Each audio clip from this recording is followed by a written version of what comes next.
ਵਾਹਿਗੁਰੂ ਸਤਨਾਮ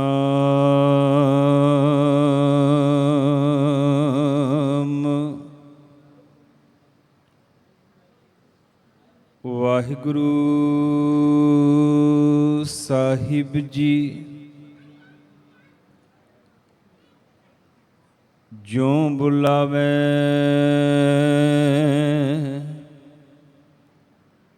त्यों बोले हैं स्वामी, कुदरत कवन हमारी।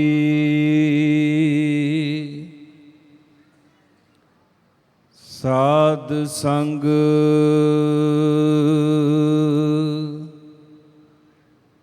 नानक जस गायो,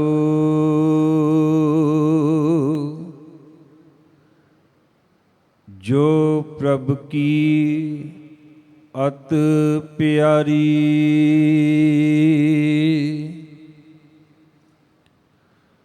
साध संग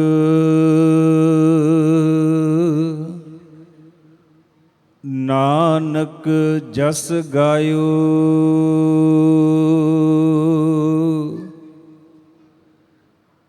जो प्रभ की अत प्यारी।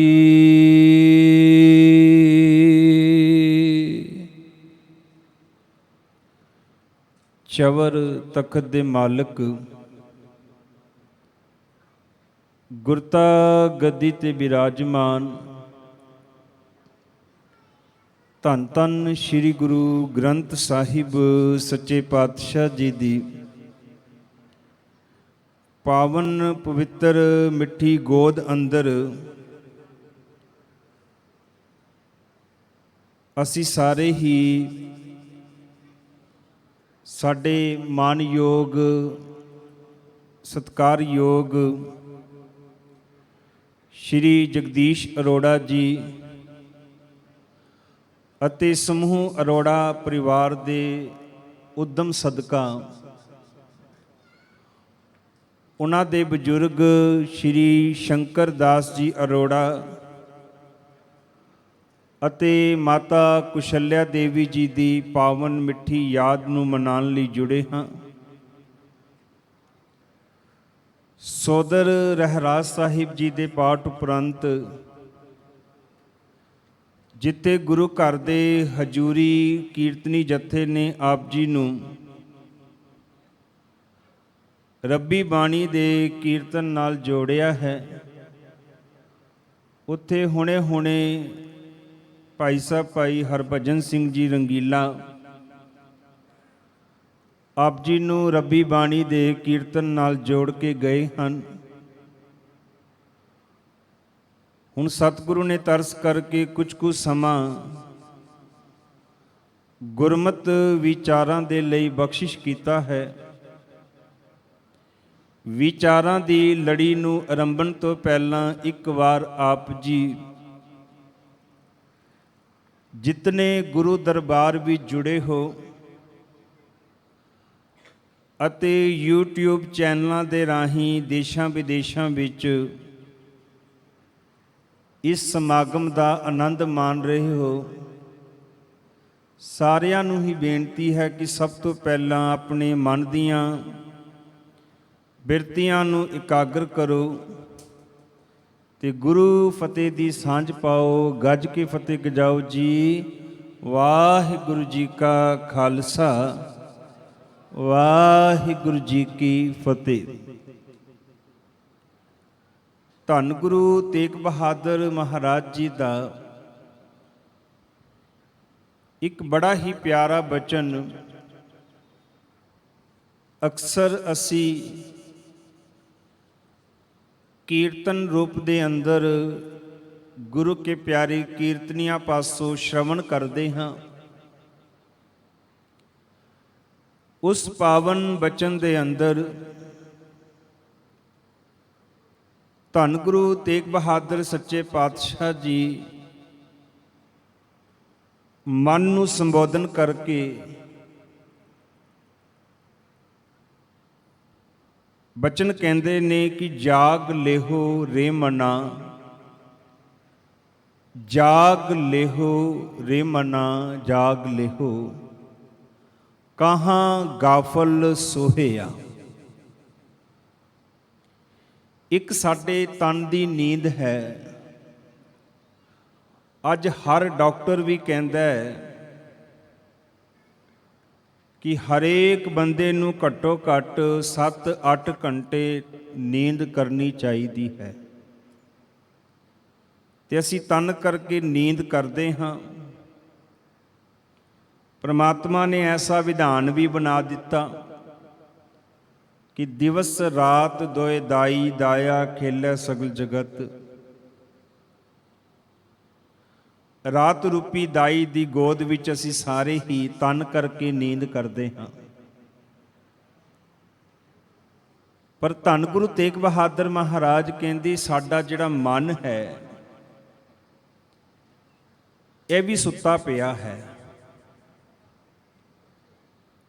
ਗੱਲ ਨੂੰ ਅੱਗੇ ਤੋਰਨ ਤੋਂ ਪਹਿਲਾਂ ਇੱਕ ਛੋਟੀ ਜੀ ਵਿਚਾਰ ਮੈਂ ਆਪ ਜੀ ਦੇ ਸਮਕਸ਼ ਰੱਖਾਂ, ਗੱਲ ਆਪ ਜੀ ਦੀ ਪਕੜ ਵਿੱਚ ਆ ਜਾਏਗੀ। ਕਹਿੰਦੇ ਕਿਸੇ ਸਕੂਲ ਦੇ ਅੰਦਰ ਟੀਚਰ ਬੱਚਿਆਂ ਨੂੰ ਪੜ੍ਹਾ ਰਿਹਾ ਹੈ। ਉਸੇ ਵੇਲੇ ਫਲਾਈਂਗ ਆ ਗਈ ਤੇ ਫਲਾਈਂਗ ਨੇ ਆਉਂਦਿਆਂ ਹੀ ਬੱਚਿਆਂ ਦੀ ਹਾਜ਼ਰੀ ਲੈਣੀ ਸ਼ੁਰੂ ਕੀਤੀ। ਜਦੋਂ ਹਾਜ਼ਰੀ ਲੈਂਦੇ 20 ਨੰਬਰ ਰੋਲ ਨੰਬਰ ਤੇ ਪਹੁੰਚੇ, ਤੇ ਜਿਸ ਵਿਦਿਆਰਥੀ ਨੇ 5 ਨੰਬਰ ਰੋਲ ਨੰਬਰ ਤੇ ਕਿਹਾ ਸੀ ਯੈਸ ਸਰ, ਉਹਨੇ 20 ਨੰਬਰ ਤੇ ਵੀ ਯੈਸ ਸਰ ਕਹਿ ਦਿੱਤਾ। ਉਹ ਫਲਾਈਂਗ ਵਾਲੇ ਨੇ ਆਵਾਜ਼ ਪਹਿਚਾਨ ਲਈ, ਕਹਿੰਦੇ ਬੇਟਾ ਗੱਲ ਸੁਣ, ਮੈਂ 5 ਨੰਬਰ ਰੋਲ ਨੰਬਰ ਦੀ ਜਦੋਂ ਗੱਲ ਕੀਤੀ ਤੂੰ ਕਿਹਾ ਯੈਸ ਸਰ, ਮੈਂ ਹੁਣ 20 ਰੋਲ ਨੰਬਰ ਦੀ ਗੱਲ ਕਰ ਰਿਹਾ, ਫਿਰ ਤੂੰ ਕਹਿ ਰਿਹਾ ਯੈਸ ਸਰ। ਵੀ ਤੇਰਾ ਰੋਲ ਨੰਬਰ 5 ਹੈ ਕਿ 20 ਹੈ? ਉਹ ਅੱਗੋਂ ਬੱਚਾ ਬੜੀ ਕਮਾਲ ਦੀ ਗੱਲ ਕਹਿੰਦਾ ਸਰ ਮੇਰਾ ਰੋਲ ਨੰਬਰ ਤਾਂ 5 ਹੀ ਹੈ। ਅਸਲ ਵੀ ਜਿੰਦਾ 20 ਨੰਬਰ ਰੋਲ ਨੰਬਰ ਹੈ ਨਾ,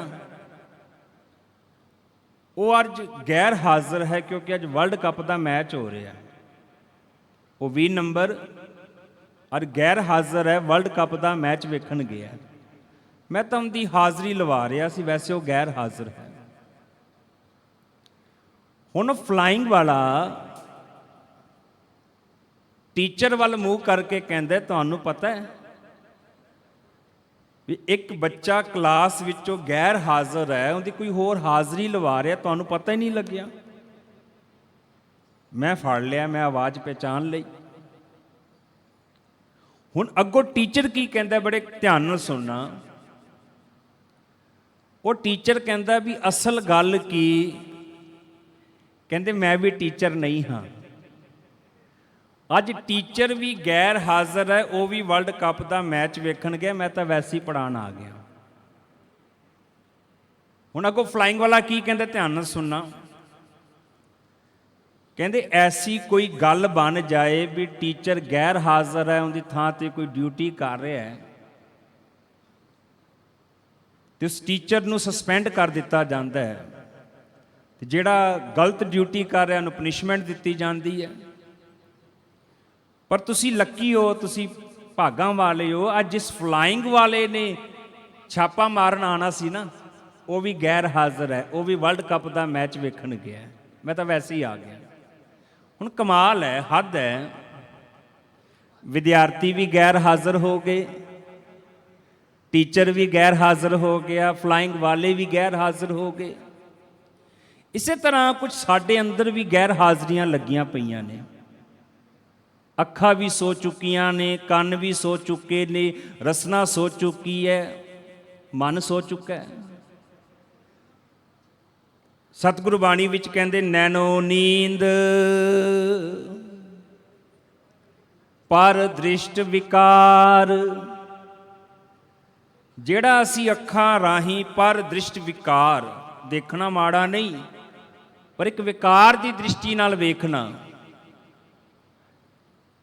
ਜਦੋਂ ਅਸੀਂ ਅੱਖਾਂ ਰਾਹੀਂ ਕਿਸੇ ਨੂੰ ਵਿਕਾਰ ਦੀ ਦ੍ਰਿਸ਼ਟੀ ਨਾਲ ਵੇਖਦੇ ਹਾਂ, ਮਹਾਰਾਜ ਕਹਿੰਦੇ ਸਾਡੀਆਂ ਅੱਖਾਂ ਨੂੰ ਨੀਂਦ ਆ ਜਾਂਦੀ, ਅੱਖਾਂ ਸੋ ਜਾਂਦੀਆਂ ਨੇ। ਨੈਣੋ ਨੀਂਦ ਪਰ ਦ੍ਰਿਸ਼ਟ ਵਿਕਾਰ, ਸ਼ਰਵਣ ਸੋਏ। ਸ਼ਰਵਣ ਕਹਿੰਦੇ ਕੰਨਾਂ ਨੂੰ, ਕੰਨ ਸੋ ਚੁੱਕੇ ਨੇ। ਸੁਨ ਨਿੰਦ ਵਿਚਾਰ, ਰਸਨਾ ਸੋਈ ਲੋਭ ਮੀਠੇ ਸਾਧ। ਇਹ ਜ਼ਬਾਨ ਮਿੱਠੇ ਮਿੱਠੇ ਸਵਾਦਾਂ ਵਿੱਚ ਪੈ ਕੇ ਸੋ ਚੁੱਕੀ ਹੈ। ਮਨ ਸੋਇਆ ਮਾਇਆ ਵਿਸਮਾਦ। ਕਹਿੰਦੇ ਕੋਈ ਬੀਬੀ ਕਿਸੇ ਪੰਡਤ ਜੀ ਕੋਲ ਚਲੀ ਗਈ, ਕਹਿਣ ਲੱਗੀ ਪੰਡਤ ਜੀ ਮੇਰੇ ਮਨ ਦੀ ਭਾਵਨਾ ਹੈ ਕਿ ਮੈਂ ਤੁਹਾਨੂੰ ਨਾ ਪ੍ਰਸ਼ਾਦਾ ਛਕਾਵਾਂ। ਪੰਡਤ ਜੀ ਕਹਿੰਦੇ ਛਕ ਤਾਂ ਲਵਾਂਗੇ, ਪਰ ਸਾਡੀ ਕੰਡੀਸ਼ਨ ਹੈ। ਪੁੱਛਿਆ ਕਿਹੜੀ ਕੰਡੀਸ਼ਨ ਹੈ? ਉਹ ਕਹਿੰਦੇ ਸਾਡਾ ਜਿਹੜਾ ਪ੍ਰਸ਼ਾਦਾ ਤਿਆਰ ਕਰਨਾ ਹੈ ਨਾ, ਇਹ ਗੱਲ ਦਾ ਬੜਾ ਧਿਆਨ ਰੱਖਣਾ ਹੈ ਵੀ ਜਿਹੜੀ ਸਾਡੀ ਸਬਜ਼ੀ ਹੋਏਗੀ ਨਾ, ਸਾਡੀ ਸਬਜ਼ੀ ਦੇ ਅੰਦਰ ਪਿਆਜ਼ ਨਹੀਂ ਪਾਣੇ। ਕਹਿੰਦੀ ਕੋਈ ਗੱਲ ਹੀ ਨਹੀਂ ਜੀ, ਮੈਂ ਤੁਹਾਡੀ ਸਬਜ਼ੀ ਅੰਦਰ ਪਿਆਜ਼ ਨਹੀਂ ਪਾਵਾਂਗੀ। ਪਰ ਹੋਇਆ ਕਿ ਜਦੋਂ ਪੰਡਤ ਜੀ ਪ੍ਰਸ਼ਾਦਾ ਛਕਣ ਆਏ, ਕੀ ਤੱਕਦੇ ਨੇ, ਕੀ ਵੇਖਦੇ ਨੇ? ਪਿਆਜ਼ ਹੀ ਪਿਆਜ਼, ਪਿਆਜ਼ ਹੀ ਪਿਆਜ਼, ਪਿਆਜ਼ ਹੀ ਪਿਆਜ਼। ਪੰਡਤ ਜੀ ਕਹਿਣ ਲੱਗੇ ਬੇਟੀ ਤੈਨੂੰ ਕਿਹਾ ਸੀ ਕਿ ਸਬਜ਼ੀ ਅੰਦਰ ਪਿਆਜ਼ ਨਹੀਂ ਪਾਣੇ, ਫਿਰ ਤੂੰ ਪਿਆਜ਼ ਪਾ ਦਿੱਤੇ ਨੇ। ਅੱਗੋਂ ਬੱਚੀ ਕਹਿਣ ਲੱਗੀ ਪੰਡਤ ਜੀ ਮੈਂ ਤੁਹਾਡੀ ਗੱਲ ਬਿਲਕੁਲ ਮੰਨੀ ਹੈ, ਤੁਸੀਂ ਕਿਹਾ ਸੀ ਸਬਜ਼ੀ ਵਿੱਚ ਪਿਆਜ਼ ਨਹੀਂ ਪਾਣੇ, ਮੈਂ ਪਿਆਜ਼ ਨਹੀਂ ਪਾਏ, ਮੈਂ ਤਾਂ ਸਬਜ਼ੀ ਪਿਆਜ਼ਾਂ ਵਾਲੀ ਬਣਾ ਦਿੱਤੀ ਹੈ। ਹੁਣ ਦੇਖੋ ਨਾ, ਸਬਜ਼ੀ ਵਿੱਚ ਪਿਆਜ਼ ਹੋਣ ਤੇ ਚਲੋ ਪਿਆਜ਼ ਕੱਢ ਕੇ ਬੰਦਾ ਸਬਜ਼ੀ ਨਾਲ ਰੋਟੀ ਖਾ ਲੈਂਦਾ, ਪਰ ਜੇ ਸਬਜ਼ੀ ਪਿਆਜ਼ਾਂ ਵਾਲੀ ਬਣ ਜਾਏ ਤੇ ਫਿਰ ਕੀ ਬਣੇਗਾ? ਇਸੇ ਤਰ੍ਹਾਂ ਇੱਕ ਅੱਧਾ ਕੋਈ ਦੋਖ ਹੋਵੇ ਨਾ ਤੇ ਸ਼ਾਇਦ ਬੰਦਾ ਬਚ ਜਾਵੇ, ਪਰ ਇਸ ਬੰਦੇ ਦੇ ਅੰਦਰ ਕੀ ਹੈ? ਮ੍ਰਿਗ, ਮੀਨ, ਭ੍ਰਿੰਗ, ਪਤੰਗ, ਕੁੰਚਰ, ਇਹ 5 ਚੀਜ਼ਾਂ ਨੇ। ਇਹਨਾਂ ਵਿੱਚ ਇੱਕ ਇੱਕ ਦੋਖ ਹੈ, ਇੱਕ ਇੱਕ ਦੋਖ ਇਹਨਾਂ ਦਾ ਨਾਸ਼ ਕਰ ਦਿੰਦਾ ਹੈ।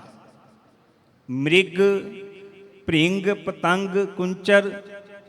ਮ੍ਰਿਗ, ਭੀਨ, ਪਤੰਗ, ਕੁੰਚਰ। ਇੱਕ ਦੋਖ ਵਿਨਾਸ਼, 5 ਦੋਖ ਅਸਾਧ ਜਾਮੈ। ਤਾਕੀ ਕੇਤਕ ਆਸ, ਮਾਦੋ ਅਵਿਦਿਆ ਹਿਤ ਕੀਨ।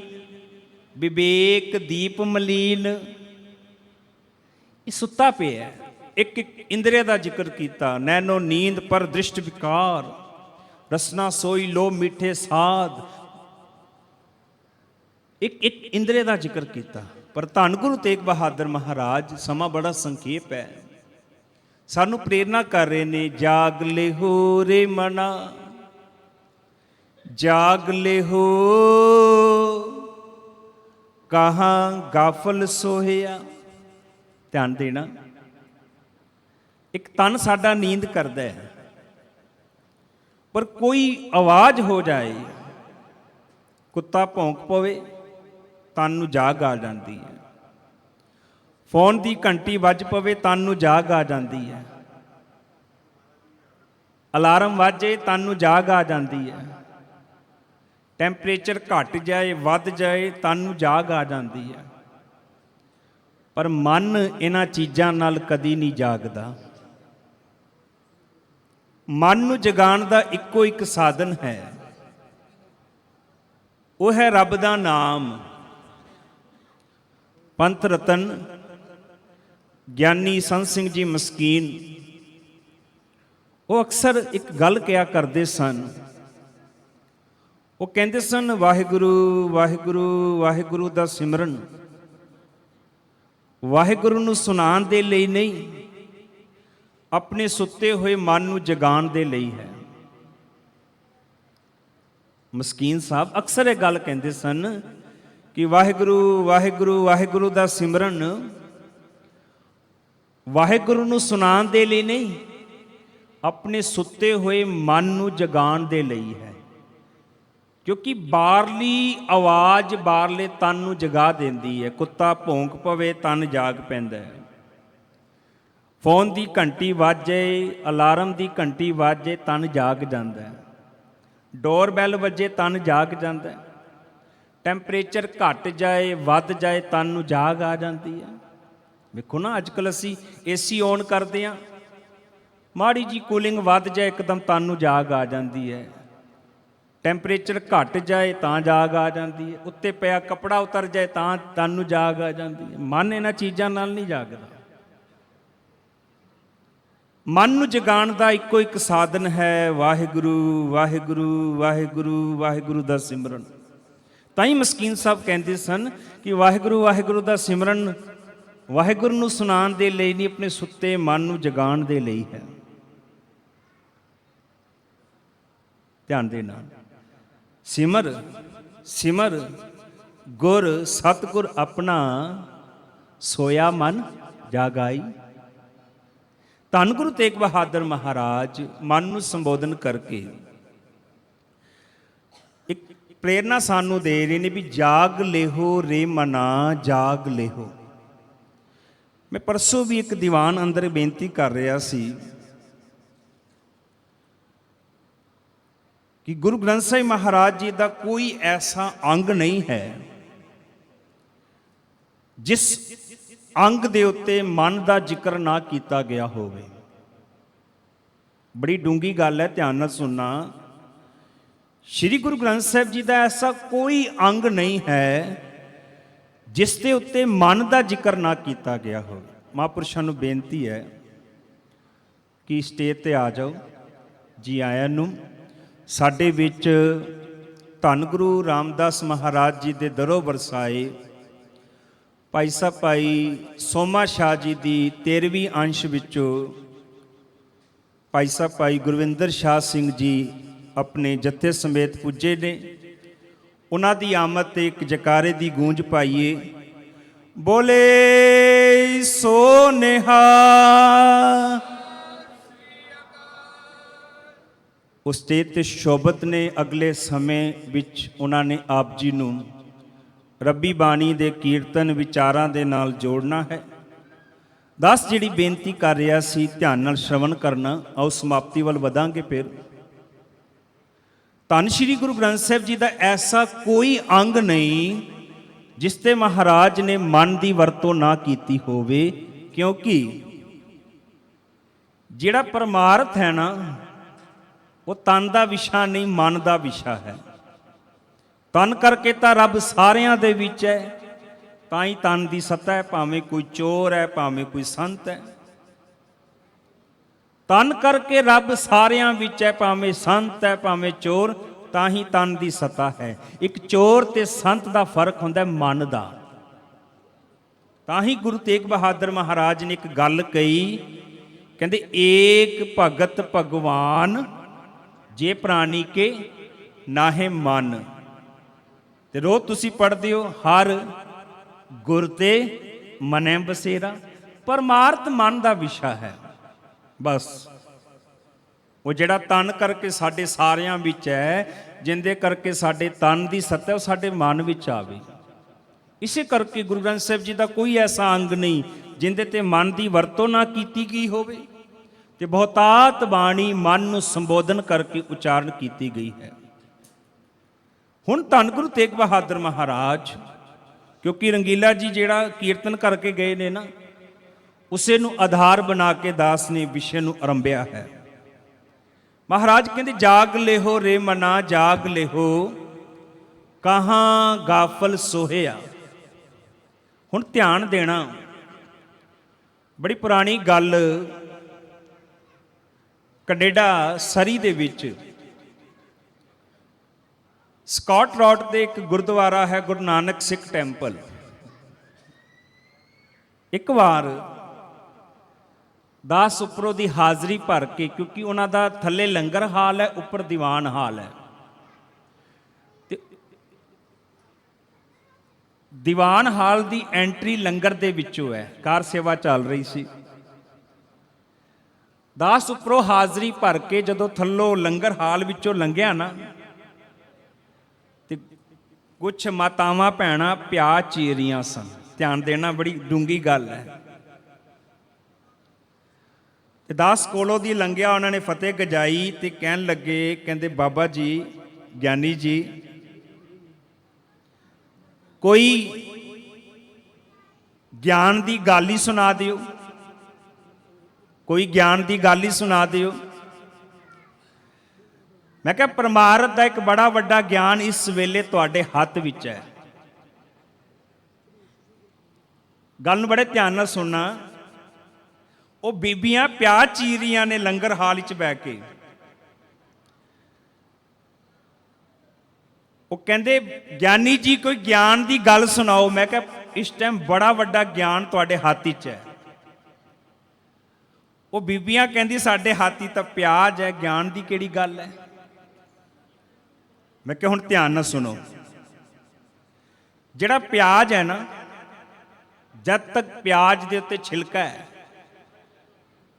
ਤੁਸੀਂ ਪਿਆਜ਼ ਨੂੰ ਜਿੰਨਾ ਮਰਜ਼ੀ ਆਪਣੀ ਅੱਖਾਂ ਤੇ ਮਲ ਲਓ, ਤੁਹਾਡੀ ਅੱਖਾਂ ਵਿੱਚੋਂ ਪਾਣੀ ਨਹੀਂ ਆਏਗਾ। ਪਰ ਜਦੋਂ ਪਿਆਜ਼ ਦਾ ਛਿਲਕਾ ਉਤਾਰ ਕੇ ਛਿੱਲੇ ਹੋਏ ਪਿਆਜ਼ ਨੂੰ ਅੱਖਾਂ ਤੇ ਮਲੋਗੇ ਨਾ, ਅੱਖਾਂ ਵਿੱਚੋਂ ਪਾਣੀ ਆਉਣਾ ਸ਼ੁਰੂ ਹੋ ਜਾਏਗਾ। ਇਸੇ ਤਰ੍ਹਾਂ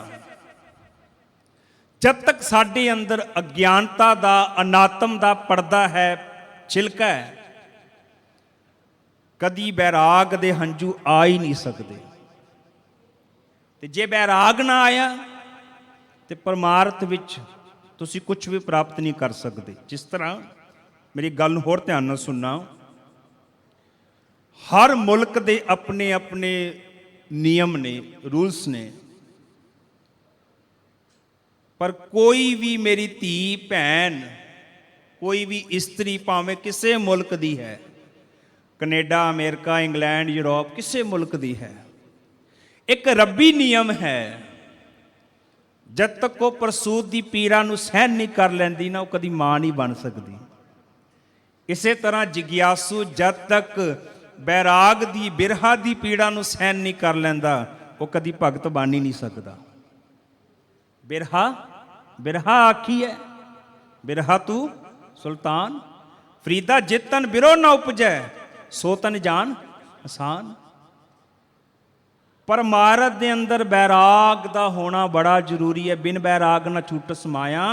ਪਰ ਯਾਦ ਰੱਖਣਾ, ਜਦ ਤੱਕ ਪਿਆਜ਼ ਤੇ ਛਿਲਕਾ ਹੈ, ਕਦੀ ਤੁਹਾਡੀ ਅੱਖਾਂ ਵਿੱਚੋਂ ਹੰਝੂ ਨਹੀਂ ਆ ਸਕਦੇ।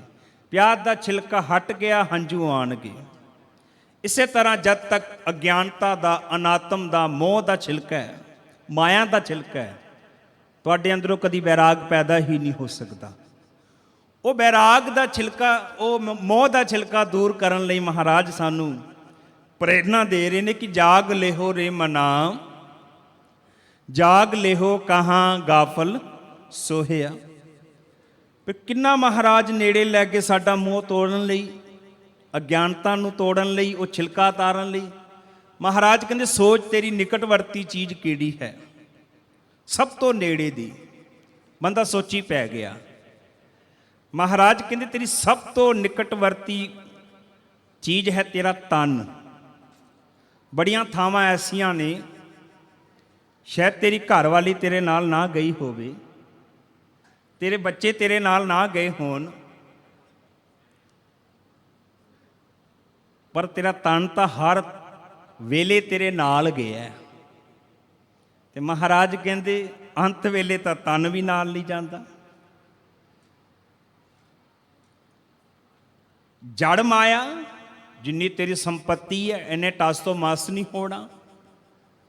ਜੇ ਤਨ ਮਾਇਆ ਵੀ ਸਾਕ ਸੰਬੰਧੀ ਰਿਸ਼ਤੇਦਾਰ ਫਿਊਨਲ ਹੋਮ ਤੱਕ ਚਲੇ ਜਾਣਗੇ, ਬਸ ਤਨ ਚਿਖਾ ਤੱਕ ਚਲਾ ਜਾਏਗਾ।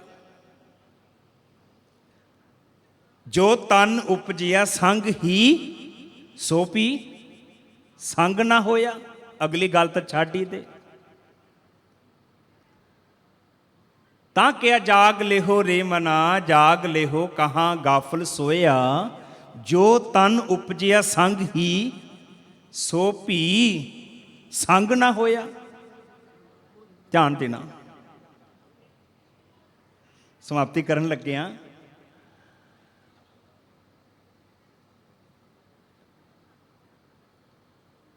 ਇਸ ਤੋਂ ਅਗਲੀ ਸੱਚਾਈ, ਮਾਤ ਪਿਤਾ ਸੁਤ ਬੰਧ ਜਨ, ਹਿਤ ਜਾਸਿਓ ਕੀਨਾ।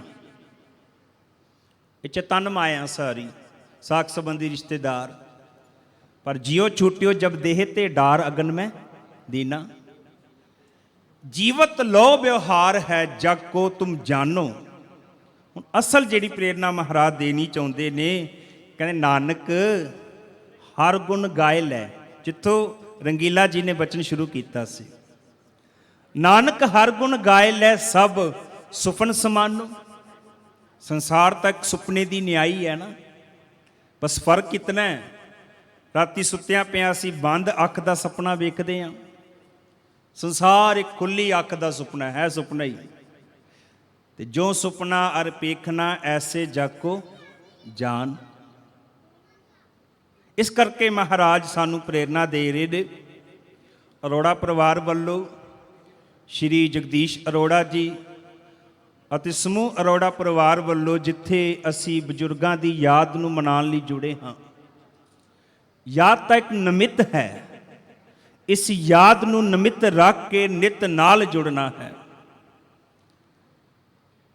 ਤੇ ਨਿਤ ਨਾਲ ਜੁੜਨ ਲਈ ਪਹਿਲੇ ਕੀਰਤਨ ਹੋਇਆ, ਰੱਬ ਦੇ ਗੁਣ ਗਾਣ ਦੀ ਪ੍ਰੇਰਨਾ ਦਿੱਤੀ ਗਈ।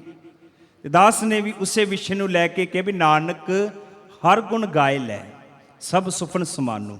2-4 ਮਿੰਟ ਇਸ ਬਾਬਤ ਕਹਿ ਕੇ ਮੈਂ ਸਮਾਪਤੀ ਕਰਨ ਲੱਗਾ।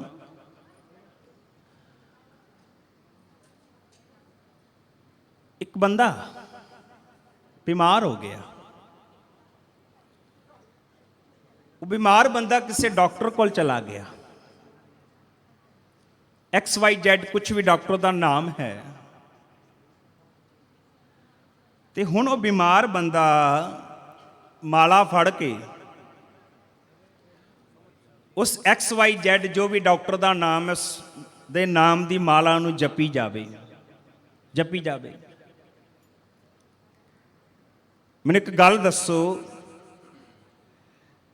ਵੀ ਬਿਮਾਰ ਬੰਦਾ ਜਿੰਨੇ ਮਰਜ਼ੀ ਡਾਕਟਰ ਦੇ ਗੁਣ ਗਾਈ ਜਾਵੇ, ਗਾਈ ਜਾਵੇ, ਬਿਮਾਰ ਕਦੀ ਡਾਕਟਰ ਬਣ ਸਕਦਾ ਹੈ? ਨਹੀਂ ਬਣ ਸਕਦਾ ਨਾ।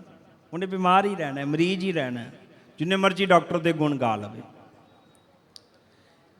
ਇੱਕ ਗਰੀਬ ਹੈ, ਉਹ ਜਿੰਨੇ ਮਰਜ਼ੀ ਅਮੀਰ ਦੇ ਗੁਣ ਗਾਈ ਜਾਏ, ਗਾਈ ਜਾਏ, ਗਾਈ ਜਾਏ। ਗਰੀਬ ਨੇ ਗਰੀਬ ਹੀ ਰਹਿਣਾ, ਕਦੇ ਅਮੀਰ ਨਹੀਂ ਹੋ ਜਾਣਾ।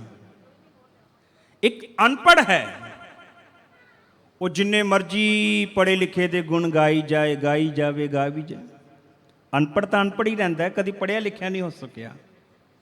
ਗੱਲ ਨੂੰ ਮੈਂ ਨੇੜੇ ਲਿਆਵਾਂ, ਪਰ ਕਾਮੀ ਤੋਂ ਕਾਮੀ ਬੰਦਾ, ਕ੍ਰੋਧੀ ਤੋਂ ਕ੍ਰੋਧੀ ਬੰਦਾ, ਲੋਭੀ ਤੋਂ ਲੋਭੀ ਬੰਦਾ, ਮੋਹੀ ਤੋਂ ਮੋਹੀ ਬੰਦਾ, ਅਹੰਕਾਰੀ ਤੋਂ ਅਹੰਕਾਰੀ ਬੰਦਾ, ਤੇ ਵਿਕਾਰੀ ਤੋਂ ਵਿਕਾਰੀ ਬੰਦਾ, ਜੇ ਇੱਕ ਵਾਰ ਰੱਬ ਦੇ ਗੁਣ ਗਾ ਲਵੇ ਨਾ, ਸੱਚ ਜਾਣਨਾ ਰੱਬ ਹੀ ਹੋ ਜਾਂਦਾ ਹੈ।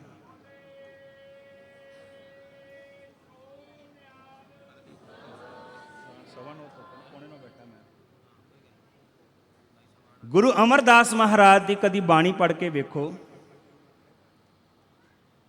ਗੁਰੂ ਅਮਰਦਾਸ ਮਹਾਰਾਜ ਬਾਰ-ਬਾਰ ਆਪਣੀ ਬਾਣੀ ਵਿੱਚ ਕਹਿੰਦੇ ਨੇ, ਕਹਿੰਦੇ ਗੁਣ ਕਹਿ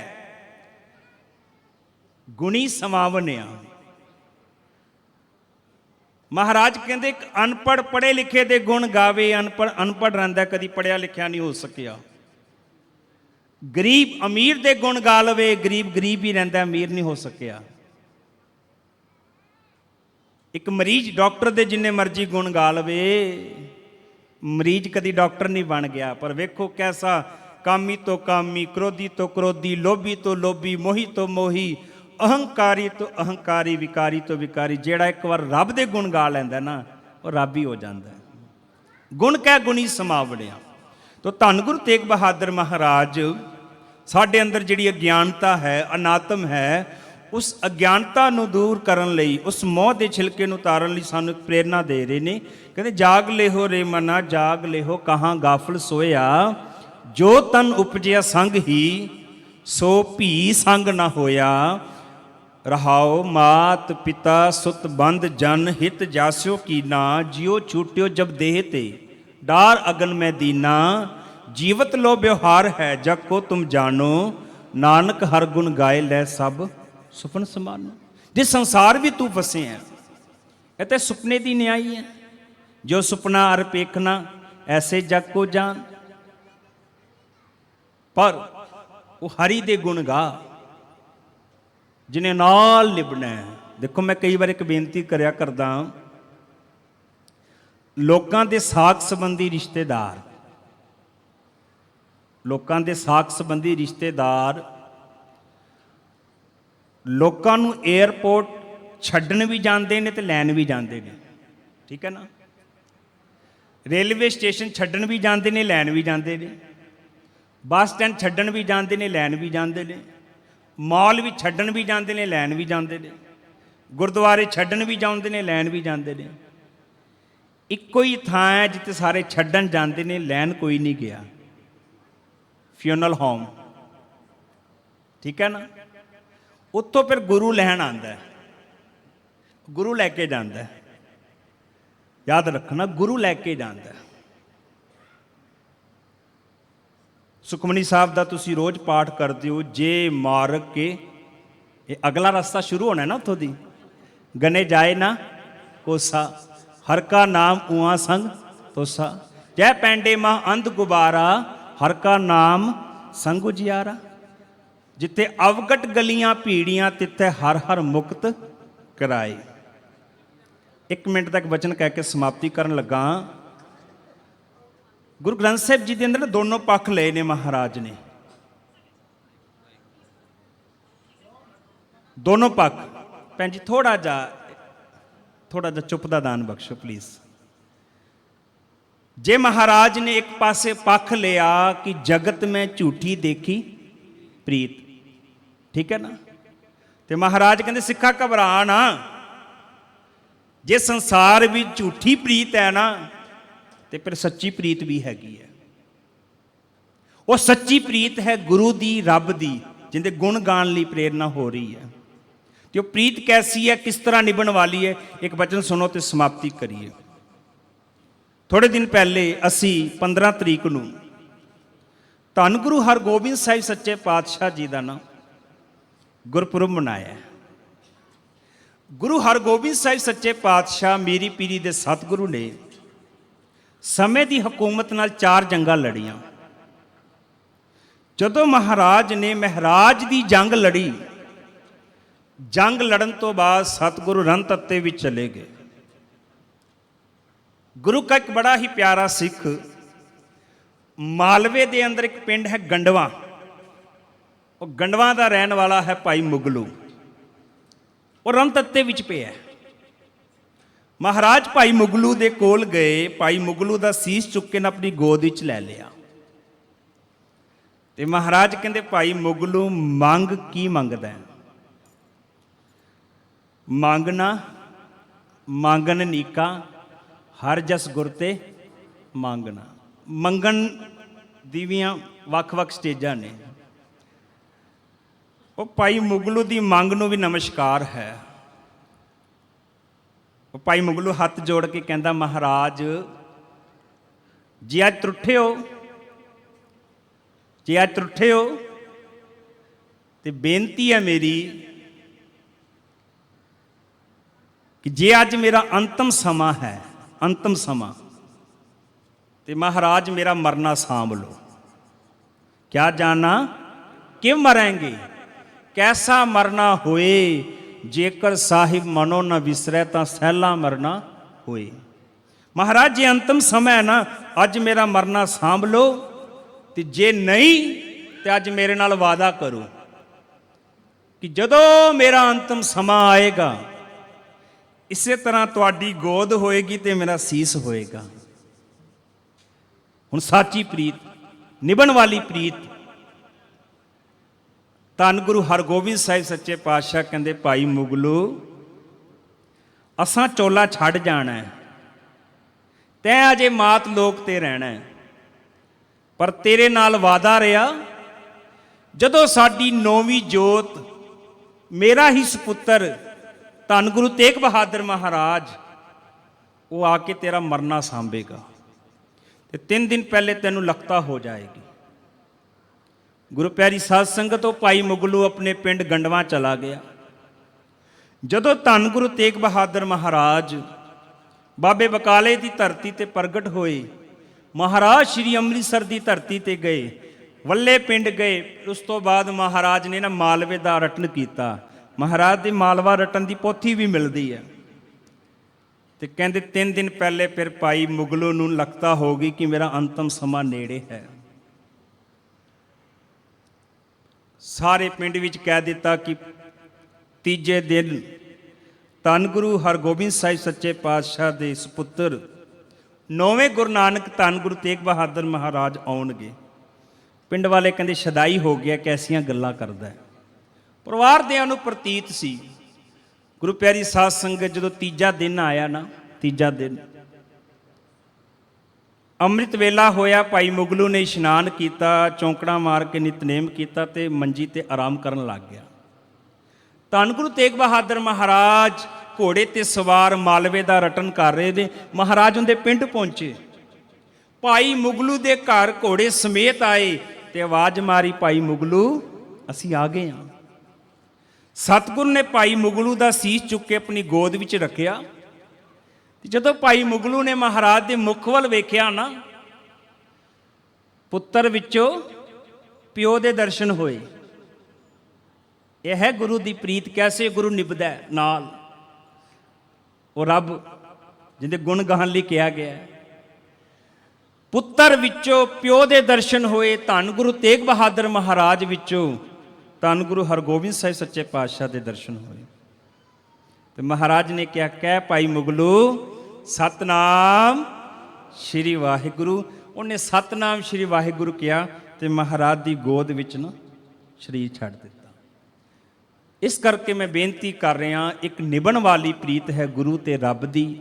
ਉਹਦੇ ਗੁਣ ਗਾਣ ਲਈ ਪ੍ਰੇਰਨਾ ਹੋਈ। ਨਾਨਕ ਹਰ ਗੁਣ ਗਾਏ ਲੈ ਸਭ ਸੁਪਨ ਸਮਾਨੂ, ਬਖਸ਼ੇ ਸਮੇਂ ਦੀ ਸਮਾਪਤੀ ਹੈ। ਮੇਰੇ ਤੋਂ ਬਾਅਦ ਜਿਸ ਤਰ੍ਹਾਂ ਮੈਂ ਪਹਿਲੇ ਵੀ ਦੱਸਿਆ, ਧੰਨ ਗੁਰੂ ਰਾਮਦਾਸ ਮਹਾਰਾਜ ਜੀ ਦੇ ਦਰੋਂ ਵਰਸਾਏ ਭਾਈ ਸਾਹਿਬ ਭਾਈ ਸੋਮਾ ਸ਼ਾਹ ਜੀ ਦੀ 13ਵੀਂ ਅੰਸ਼ ਵਿੱਚੋਂ ਭਾਈ ਸਾਹਿਬ ਭਾਈ ਗੁਰਵਿੰਦਰ ਸ਼ਾਹ ਸਿੰਘ ਜੀ ਪਰਿਵਾਰ ਜੱਥੇ ਸਮੇਤ ਪੁੱਜੇ ਨੇ। ਉਹਨਾਂ ਨੂੰ ਜੀ ਆਇਆਂ ਅਗਲੇ ਸਮੇਂ ਦੇ ਲਈ। ਮੇਰੀ ਤਾਂ ਪਾਇਆ ਨਹੀਂ ਕਿ ਮੈਂ ਮਹਾਂਪੁਰਖਾਂ ਦਾ ਸਮਾਂ ਅਨਾਉਂਸ ਕਰਾਂ। ਉਹ ਅਗਲੇ ਸਮੇਂ ਲਈ ਆਪ ਜੀ ਨੂੰ ਰੱਬੀ ਬਾਣੀ ਦੇ ਕੀਰਤਨ, ਕਮਾਏ ਹੋਏ ਬਚਨ, ਸੰਤਨ ਕੀ ਸੁਣ ਸਾਚੀ ਸਾਖੀ, ਸੋ ਬੋਲੇ ਜੋ ਪੇਖੈ ਆਂਖੀ, ਆਪਣੇ ਕਮਾਏ ਹੋਏ ਬਚਨਾਂ ਰਾਹੀਂ ਨਿਹਾਲ ਕਰਨਗੇ। ਤੇ ਨਾਲ ਮੈਂ ਇੱਕ ਬੇਨਤੀ ਕਰਦੇ ਹਾਂ ਮਹਾਂਪੁਰਖਾਂ ਨੂੰ ਵੀ ਜੇ ਇਸ ਸ਼ਬਦ ਤੋਂ ਅਗਲਾ ਸ਼ਬਦ ਲੈ ਲੈਣ,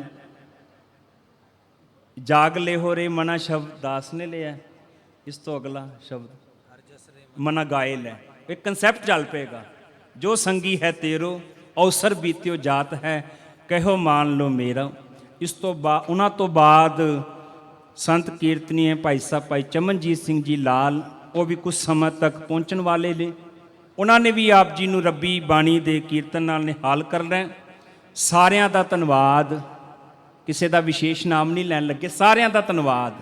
ਤੇ ਸਾਰਿਆਂ ਵੱਲੋਂ ਧੰਨਵਾਦ ਧੰਨ ਧੰਨ ਸ਼੍ਰੀ ਗੁਰੂ ਗ੍ਰੰਥ ਸਾਹਿਬ ਮਹਾਰਾਜ ਜੀ ਦਾ, ਜਿਹੜੇ ਆਪਣੀ ਗੋਦ ਵਿੱਚ ਬਿਠਾ ਕੇ ਗੁਰਮਤਿ ਵਿਚਾਰਾਂ ਦੀ ਸੇਵਾ ਲੈਂਦੇ ਨੇ। तेरी पना में आकर सभी दुख दूर होते हैं, अंधेरे में पटकने वाले भी पुण्य नूर होते हैं। तेरे दर की यह खाक भी अक्सीर है मेरे सतगुर, तेरे हाथों में तो पत्थर भी कोही नूर होते हैं। गज के फतेह गजा दियो। वाहिगुरु जी का खालसा, वाहिगुरु जी की फतेह।